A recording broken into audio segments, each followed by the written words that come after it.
নেওড়া জঙ্গল ক্যাম্প থেকে আজকে আমাদের যাওয়ার কথা তিনচুলে, কিন্তু তা আর যাওয়া হলো না একটা অঘটন ঘটে যাওয়ার জন্য। কি হয়েছিল, কেন আমরা যেতে পারলাম না, তা বলবো এই ভিডিওয়ে পরে। তবে চলুন আগে ঘুরে আসা যাক নেওড়া নদীর সামনে থেকে, আর আজকের গল্পটা শুরু করা যাক একেবারে প্রথম থেকে। Good morning. ঘড়িতে এখন সময় হয়েছে 8:30 আর আমরা সকালে উঠে পড়েছি। চারপাশটা এবার একটু হেঁটে দেখব, নদীর ধারে যাব, ব্রেকফাস্ট করব, ওয়াচ টাওয়ারে যাব। এখনও এই কটা জিনিস আমাদের বাকি রয়েছে এখানে। আর সকালে উঠে অসাধারণ লাগছে, অসাধারণ, এত ফ্রেশ এয়ার, সূর্যের এরকম একটা আভা এসে পড়েছে, কি দারুণ যে লাগছে কি বলবো, দুর্দান্ত। এখন আমরা ব্রেকফাস্ট করতে যাচ্ছি। আর এখানে চারিপাশটার ব্যাপারে আপনাদের বলে দিই, কালকে রাতে কিন্তু আমরা হাতির ডাক শুনতে পেয়েছিলাম, আর এখানে আর কোনো আওয়াজ নেই, জাস্ট পাখির ডাক আর প্রচুর ময়ূরের ডাক। দুর্দান্ত লাগছে। ইনফ্যাক্ট কালকে আমরা সাপও দেখেছি, এইখানে ঘুরছিল, হলুদ আর কালো ডোরাকাটা। কী সাপ আমার জানা নেই, তবে দেখেছি। আরেকটা কথা, এখানে লোকজন বলল যে বুধবার দিন এখানে সাফারি বন্ধ থাকে, আর সেদিন এলে নাকি, যেহেতু সাফারির গাড়ির ভিড় থাকে না, সেদিন এলে এইখানে জাস্ট ফেন্সিংয়ের বাইরে হাতি চলে আসে। যেহেতু গাড়ির ভিড়টা থাকে না, তো ওরা অনেক সেফ ফিল করে, ওরা বেরোয়, ঘন জঙ্গলের বাইরে থেকে বেরোয়, আর ওরা এই জায়গাটায় চলে আসে।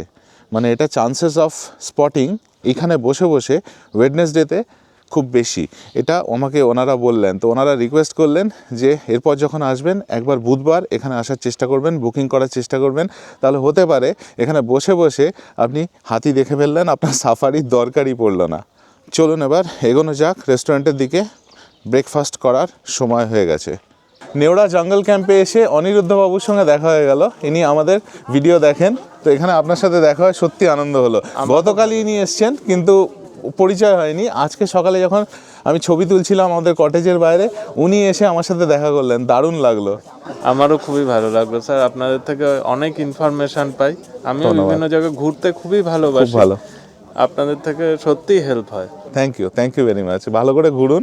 পৌঁছে গেছি আমরা ওয়াচ টাওয়ারে, একটু ওপর থেকে ঘুরে আসি। এখন আমরা এসে পৌঁছে গেছি ওয়াচ টাওয়ারের ওপরে। এখান থেকে ভিউটা কীরকম আপনাদের দেখিয়ে দিচ্ছি। আর এই পাশ দিয়ে যে রাস্তাটা দেখতে পাচ্ছেন, এটা কিন্তু জঙ্গলের মধ্যে চলে যাচ্ছে। কালকে আমরা এখান দিয়ে জিপ সাফারিতে গেছিলাম। আর এই হচ্ছে জঙ্গলের ভিউ, দেখুন একদম সামনে ইলেকট্রিক ফেন্স। জঙ্গলের ভিউ এখান থেকে অসাধারণ পাবেন, এইটুকুনি গ্যারেন্টিড। প্রথমেই আপনাদের কাছে আমার একটা ছোট্ট রিকোয়েস্ট, যদি আমার এই ভিডিওটা আপনাদের ভালো লাগে তাহলে প্লিজ আমার YouTube channel travel with tags subscribe করবেন। ব্রেকফাস্টে আমরা নিলাম পুরি সবজি, সাথে দিয়েছে অমলেট। অমলেট ছাড়া সেদ্ধ ডিমও নেওয়া যায়। নেওড়া জঙ্গল ক্যাম্পের এটা হচ্ছে রেস্টুরেন্ট। আর এইখান দিয়ে যে এই সরু রাস্তাটা নেমে যাচ্ছে, এটা চলে যাচ্ছে নদীর ধারে। চলুন এবার যাওয়া যাক।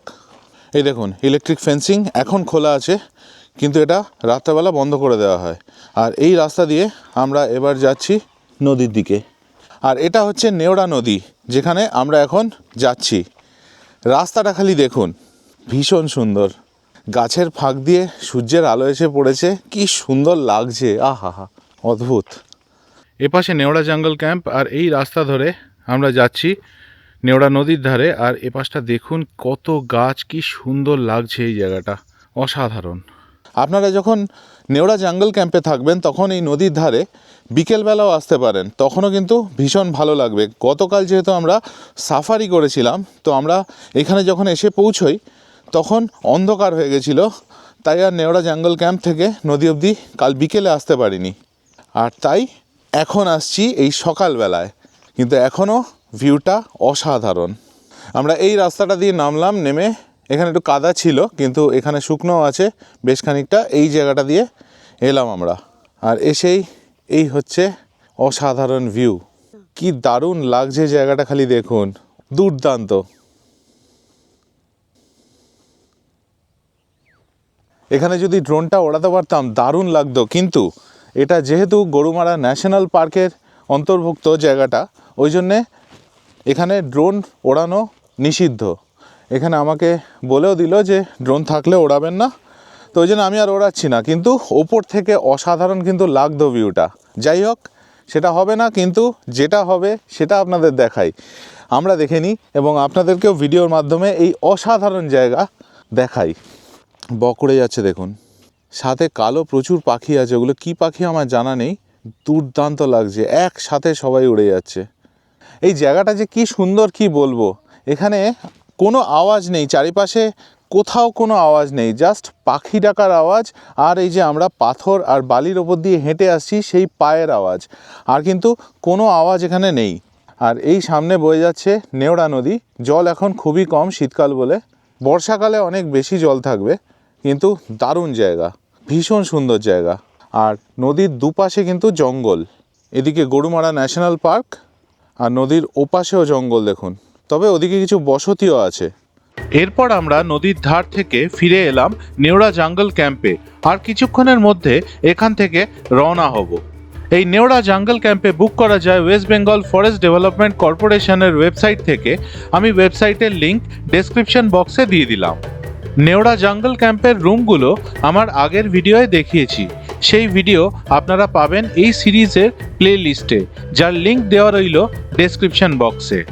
মোবাইল কানেক্টিভিটির ব্যাপারে আপনাদের এবার বলে দিই, আমার আর অনিন্দিতার দুজনেরই জিও কানেকশন এখানে ভালো, তবে ডেটা একটু স্লো আর ভয়েস কোয়ালিটি ঠিকঠাক পাচ্ছি আমরা, কানেক্টিভিটি ঠিকঠাক। এখন বাজে 10:20 আর আমরা রওনা হয়ে গেলাম নেওড়া জঙ্গল ক্যাম্প থেকে। আজকে আমাদের গন্তব্য হচ্ছে তিনচুলে, আর এখান থেকে তিনচুলের ডিস্টেন্স হচ্ছে 99 কিলোমিটার। ম্যাপ অনুযায়ী সময় লাগবে 3 ঘন্টা 20 মিনিটের মতো। এই রাস্তা দিয়ে আমরা প্রথমে যাব গরুমারা ন্যাশনাল পার্কের মধ্যে যে মেন রোড আছে, যেটা চালসার দিকে চলে যাচ্ছে, সেই রাস্তাটায় গিয়ে তারপর আমরা চালসার থেকে বাঁদিকে করোনেশন ব্রিজের দিকে যাব।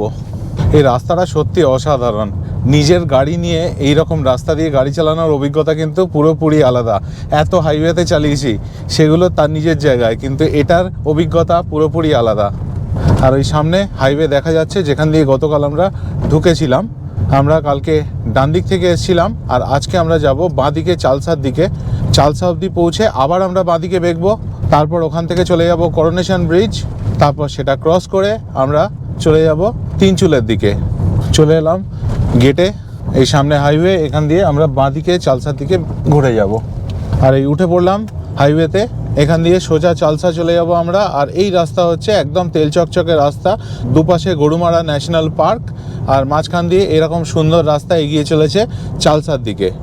এখন আমরা জঙ্গলের মধ্যে দিয়ে এগিয়ে চলেছি, আর এইখানে কিন্তু অসাধারণ লাগছে। এই রাস্তাটায় ড্রাইভ করে দুর্দান্ত লাগে, যখন রাস্তার চারিপাশে এত গাছ আর রাস্তার কন্ডিশন এত ভালো, তখন তো সুন্দর লাগারই কথা, তাই না? আপনারা যারা এই রাস্তা দিয়ে ড্রাইভ করেছেন, নিজেদের অভিজ্ঞতা প্লিজ আমার সাথে কমেন্টের মাধ্যমে শেয়ার করবেন। চলে এলাম আমরা চালসা মোড়ে, এখান থেকে বাঁদিকে বেঁকে যাব টুয়ার্ডস করোনেশন ব্রিজ। আর একটু এগিয়ে একটা পেট্রোল পাম্পে দাঁড়ালাম টায়ারে হাওয়া দেওয়ার জন্য, কিন্তু হাওয়া দেওয়ার কোনো লোক না থাকায় অনুমতি নিয়ে কাজটা আমাকেই করতে হলো। টায়ারে হাওয়া ভরে আবার আমরা এগিয়ে চললাম। আমরা এখন করোনেশন ব্রিজের দিকে এগিয়ে যাচ্ছি, আর এই রাস্তাটা এবার দেখুন, দুপাশে জঙ্গল আর সামনে বিরাট বিরাট পাহাড়। গোপ্রোতে কতটা উঠছে জানি না, কিন্তু সামনে বিশাল পাহাড় দেখা যাচ্ছে।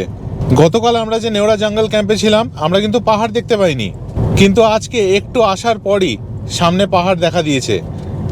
এবং ডান দিকে এই যে গাছগুলো রয়েছে, এর পেছনেও কিন্তু বিরাট বিরাট পাহাড়। আজকে আমরা এই ট্রিপে প্রথমবারের জন্য পাহাড়ে ওঠা শুরু করে দিলাম। আর এখন আমরা এগিয়ে যাচ্ছি করোনেশন ব্রিজের দিকে, যেটা তিস্তা নদীর ওপর অবস্থিত। দারুণ লাগছে, এই পাহাড়ে গাড়ি চালানোর যে আনন্দ, সেটা একটা অন্য ধরনের আনন্দ, যেটার জন্যে এতবার এত দূর থেকে, কলকাতার থেকে পাহাড়ে গাড়ি নিয়ে আসা। আর এই দেখুন সামনে বিশাল বিশাল পাহাড় দাঁড়িয়ে রয়েছে। আর এসে গেছি আমরা বিখ্যাত করোনেশন ব্রিজে। এখান থেকে বাঁদিকে ঘুরে গেলে শিলিগুড়ি পৌঁছে যাওয়া যাবে, আর আমরা ডান দিকে ঘুরে যাব। করোনেশন ব্রিজ থেকে ডান দিকে বেঁকতেই মারাত্মক ট্রাফিক, আর হওয়ারই কথা, কারণ প্রচুর লোকে এখন পাহাড়ে যাচ্ছেন, যেহেতু ছুটি ছাটার সময়, নিউ ইয়ার আছে, গতকাল বড়দিন গেছে, প্রচুর জ্যাম, আস্তে আস্তে এগোচ্ছে সব গাড়ি।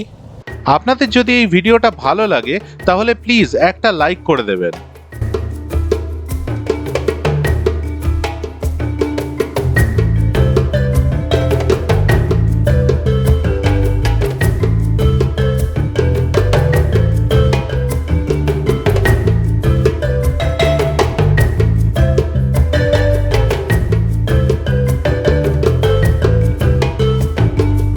গাড়ির লম্বা লাইনটা দেখুন, প্রচণ্ড জ্যাম আজকে। আসলে এত গাড়ি যাচ্ছে না ওপরে, ওই জন্য এত লম্বা গাড়ির লাইন। তবে হ্যাঁ, জ্যামে আটকে নেই, আমরা আস্তে আস্তে এগিয়ে যাচ্ছি। আর যতক্ষণ এই ট্রাফিকটা ডিভাইড না হচ্ছে, মানে ধরুন কিছু ট্রাফিক চলে গেল সিকিমের দিকে, কিছু উত্তরবঙ্গের অন্যান্য জায়গার দিকে, যতক্ষণ এই ডিভিশনটা না হচ্ছে ততক্ষণ এরকম জ্যামটা থাকবে। আর এখন আমরা পাহাড়ের ওপর উঠতে শুরু করে দিয়েছি। ডান দিকে তিস্তা নদী বয়ে চলেছে, অসাধারণ লাগছে। এর জন্যই তো অপেক্ষা করেছিলাম, সেই কবে থেকে প্ল্যান করেছিলাম আর ভেবে যাচ্ছিলাম কবে আমরা পাহাড়ে গিয়ে উঠবো। আর এই দেখুন চলে এসেছি আমরা পাহাড়ে। আমরা তো এসেছি আর আপনাদেরকেও নিয়ে এসেছি ভিডিওর মাধ্যমে আমাদের সাথে পাহাড় ঘোরাতে। এই ডান দিকে দেখুন তিস্তা নদী যাচ্ছে। উপরে যে ব্রিজটা দেখতে পাচ্ছেন ওটা হচ্ছে সিকিমের রেল লিঙ্ক, যেটা এখনও কনস্ট্রাকশন ফেজে আছে। ওটা শুরু হলে অনেক লোকে সিকিম অবধি ডাইরেক্টলি ট্রেনে চলে আসতে পারবেন।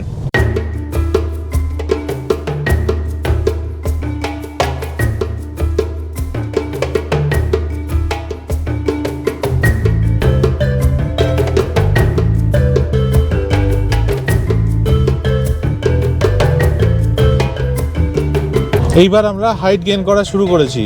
দেখুন কি অসাধারণ হেয়ারপিন বেন্ডস একের পর এক ক্রস করছি আমরা।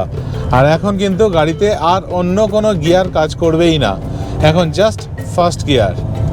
এই এতক্ষণ পর সেকেন্ড গিয়ার দিলাম।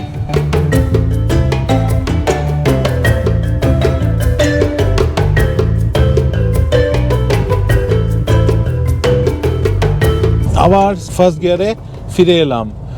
মানে বেসিক্যালি কিছু করার নেই, এটা সেকেন্ড গিয়ারে দেওয়ার সম্ভব নয়, কারণ এত হাইট গেইন করছি এবং এত হেয়ারপিন বেন্ডস। তবে গিয়ার ছাড়ুন, রাস্তা এনজয় করুন, দুর্দান্ত। এই রাস্তা দিয়ে এর আগে আমি যতবার নিজের গাড়ি নিয়ে এসেছি প্রত্যেকবার রাস্তা দিয়ে নেমেছি এই রাস্তাটা দিয়ে, কিন্তু এইবার প্রথম আমরা এই রাস্তাটা দিয়ে উঠছি। দারুণ দারুণ দারুণ অভিজ্ঞতা।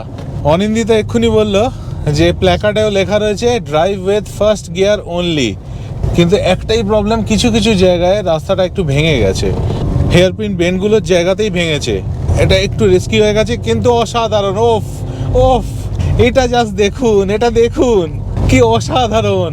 ওহ, দারুণ দারুণ। আজকে আমাদের এই জার্নিতে এইটাও কিন্তু একটা ইম্পর্ট্যান্ট ট্যুরিস্ট স্পট ছিল, এই রাস্তাটা, এই জায়গাটা। ওফ, দারুণ। দুপাশে গাছ, একদিকে পাহাড় আর একদিকে খাদ, আর মাঝখান দিয়ে এরকম খাড়াই রাস্তা। আর অ্যাডভেঞ্চারটা আরও বাড়িয়ে দিচ্ছে, কারণ আমরা ওপর দিকে উঠছি, নিচের দিকে নামছি না।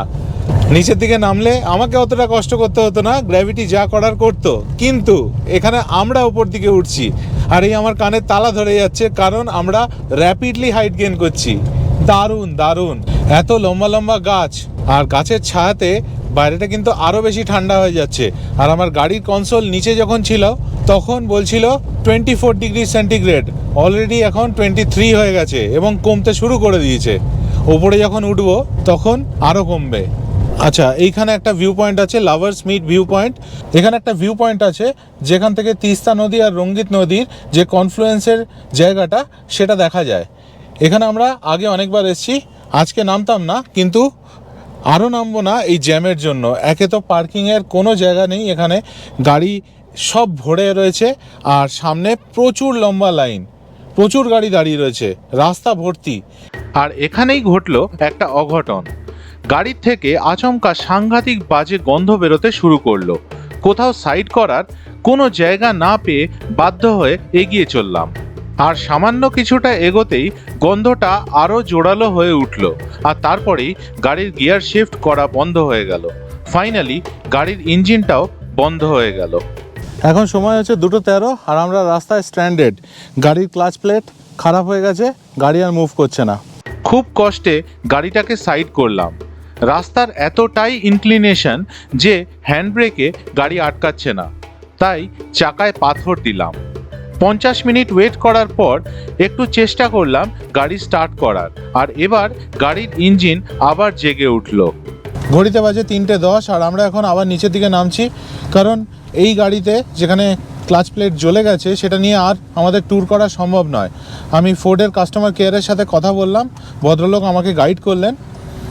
তো বেশ কিছুক্ষণ আমি গাড়িটাকে দাঁড় করিয়ে রেখেছিলাম, ঠান্ডা করলাম, তাতে সুবিধে যেটা হলো যে গাড়ির ক্লাচ প্লেটটা আবার কাজ করছে, কিন্তু ফোর্ডের ওয়ার্কশপের ভদ্রলোক বললেন যে গাড়িটাকে ফার্স্ট গিয়ার ছাড়া অন্য কোনো গিয়ারে না দিতে এবং এসি পুরোপুরি অফ করে দিতে। তো এইভাবে গাড়িটাকে আমরা নিয়ে যাচ্ছি শিলিগুড়িতে, ফোর্ডের ওয়ার্কশপ আছে ওইখান অবধি। তারপরে আজকে আমাদের তিনচুলে যাওয়া তো ভেস্তে গেলই, কিছু করার নেই। দেখা যাক কাল আর পরশু আমাদের যে ট্রিপটা আছে সেটা আমরা করার চেষ্টা করব উইথ রেন্টেড কার, গাড়ি ভাড়া করে। আর আজকে মোস্ট প্রবাবলি শিলিগুড়িতেই কোথাও থেকে যাব। এই গাড়িটা আমাকে এখন ওয়ার্কশপে সাবমিট করে দিতে হবে, আবার এর পার্টসটাও এখন অ্যাভেলেবেল নয়। এদিকে আমাকে কলকাতা ফিরতে হবে সোমবার দিন। তো এটাই হয়ে গেছে এখন প্রবলেম। সোমবার দিন কলকাতা ফেরার আগে যদি গাড়িটা করিয়ে দিতে পারে ঠিক, তাহলে সোমবার দিন আমি ফিরে যেতে পারবো। দেখা যাক কী হয়, সব কিছু আপডেট দেবো আমি ভিডিওর মাধ্যমে, আপনাদেরকে প্রত্যেকটা জিনিস বলবো। আজকে অনিন্দিতা একটা ভালো কথা বললো এক্ষুনি, বললো যে আজকে আমাদের ঘোরার মধ্যে এই রাস্তাটা খুব ভালোভাবে আমরা ঘুরেছি। একবার গেলাম, আবার এখন আসছি, আর এখন আসছি খুব স্লোলি, মানে দেখতে দেখতে আসছি। আজকে ঘোরা বলতে এইটাই ঘোরা হলো। কি অবস্থা দেখুন, এখন যাচ্ছি সেবকের জঙ্গলের মাঝখান দিয়ে, এইরকম তেল চকচকে রাস্তা যেখান দিয়ে আগে যতবার আমি গেছি দুর্দান্ত এনজয় করেছি। এই হচ্ছে রাস্তা, দেখে নিন। এইবার আসল কথাটা আপনাদের বলি, সব গাড়ি পাশ দিয়ে সাঁই সাঁই করে চলে যাচ্ছে, আর আমি যাচ্ছি 20 কিলোমিটার পার আওয়ারে ফার্স্ট গিয়ারে। এখন টেনশনে আছি রীতিমতো, যত তাড়াতাড়ি গাড়িটাকে গিয়ে আমি ওয়ার্কশপে জমা করতে পারবো। এই সব নিয়ে একদম মানে আমার ঘোড়া আজকে যে আমাদের যা হচ্ছে না কি বলবো, অসাধারণ। আজকে ডিসাইড করলাম আমরা যে আর তিনচুলে যাব না, আমরা শিলিগুড়িতেই কোনো একটা ভালো হোটেল দেখে থেকে যাব। কালকে সকালে গাড়ি ভাড়া করে আমরা বাকি জায়গাগুলো ঘুরে দেখব। আর এক্ষুনি অনিন্দিতাকে জিজ্ঞেস করলাম আর কতক্ষণ দেখাচ্ছে ম্যাপে, ওয়ার্কশপের লোকেশন দিয়ে সেট করে নিয়েছি। অনিন্দিতা বলল 1 ঘন্টার মতো দেখাচ্ছে। পরে ভাবলাম যে ওই ম্যাপে যে এস্টিমেটটা দেখাচ্ছে টাইমের, সেটা তো আমার সাথে মিলবেই না, কারণ আমি তো যাচ্ছি 20 কিলোমিটার পার আওয়ারে, আমার আরও অনেক বেশি সময় লাগবে। আর সব থেকে কষ্টকর হয়েছে বাচ্চা দুটোর আজকে, গোগল আর টিনটিনের। আমাদের তো লাঞ্চ হয়নি, ওদেরও হয়নি, এটা সব থেকে খারাপ হলো। এমনভাবে আমরা আজকে রাস্তায় আটকে গেলাম যে কিছুই করার নেই। এখন শিলিগুড়িতে গিয়ে খেতে হবে আমাদের। আর ওই পপকর্ন চিপস এগুলো ছিল, ওই দিয়ে চালানো হলো আপাতত। আমাদের গাড়ির পিছনে পিছনে অনেক গাড়ি আসছে, আমার হাত নাড়াতে নাড়াতে অবস্থা খারাপ হয়ে গেছে, হাত ব্যথা করছে রীতিমতো।